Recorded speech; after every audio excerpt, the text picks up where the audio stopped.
নূতন মুখ্যমন্ত্রী হচ্ছেন শুভেন্দু অধিকারী, যিনি বিরোধী দলনেতা ছিলেন। অত্যন্ত সুখবর সমস্ত রাজ্যবাসীর জন্য যে শুভেন্দু অধিকারী মুখ্যমন্ত্রী হচ্ছেন। গতকাল আমরা জানতে পেরেছি অমিত শাহর বৈঠকের পর মুখ্যমন্ত্রীর নাম ঘোষণা করা হয়েছে, সেটা হচ্ছে শুভেন্দু অধিকারী। সারা বাংলার জন্য একটা সুখবর, যেহেতু তারা অনেকটা আসনে জয়ী হয়েছে বাংলায় নির্বাচনে 2026-এ তারা সরকার করতে চলেছে। অত্যন্ত সুখবর, আমরা সকলে খুশি। মানবাধিকার সংস্থার পক্ষ থেকে নূতন সরকার যারা গঠন করতে চলেছে এবং নূতন মুখ্যমন্ত্রী, বাংলার নূতন নূতন মুখ্যমন্ত্রী, যিনি দুটি আসনে জয়ী, দুবার তিনি প্রাক্তন মুখ্যমন্ত্রীকে হারিয়েছিলেন। তো যাই হোক, ওটা রাজনৈতিক ব্যাপার। আমরা মানবাধিকার সংস্থার পক্ষ থেকে পশ্চিমবাংলার নূতন মুখ্যমন্ত্রীকে আগাম শুভেচ্ছা জানাচ্ছি।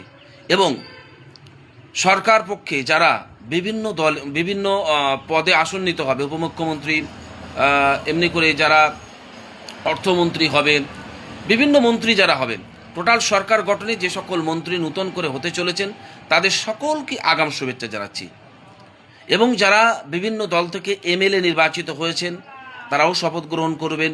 বিভিন্ন রাজনৈতিক দলের সমস্ত রাজনৈতিক দলের এমএলএদেরকে মানবাধিকার সংস্থার পক্ষ থেকে আগাম শুভেচ্ছা জানাচ্ছি।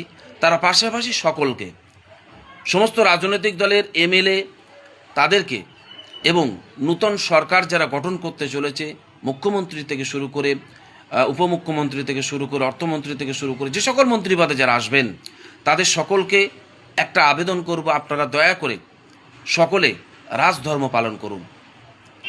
আশা করি তাদের কাছে তারা রাজধর্ম পালন করবে। এই রাজ্যের শান্তি শৃঙ্খলা তারা বজায় রাখবে, এই রাজ্যের গণতন্ত্রকে তারা রক্ষা করবে এবং ভারতীয় সংবিধানকে তারা রক্ষা করবে।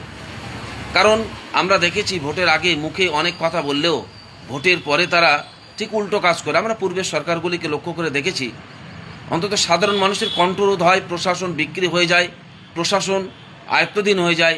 আশা করি তারা পুলিশ প্রশাসনকে ফ্রি হ্যান্ড দেবে। নূতন সরকার মানুষকে কথা বলার সুযোগ দেবে, মানুষকে প্রতিবাদ করার সুযোগ দেবে, ন্যায় আন্দোলন করার সুযোগ দেবে, মানুষের কণ্ঠ রোধ করবে না, মানুষকে স্বাধীনতা দেবে। এই আস্থা, এই বিশ্বাস রাখছি। আমাদের ভারতবর্ষ বিভিন্ন ধর্মের মানুষ বসবাস করে, আমাদের পশ্চিমবাংলায় বিভিন্ন ধর্মের মানুষ বসবাস করে। আশা করি সর্বধর্ম সমন্বয়ে সকল ধর্মকে সম্মান করবে এবং সমস্ত ধর্মকে স্বাধীনতা দেবে বলে আশা রাখছি নূতন সরকারের কাছে।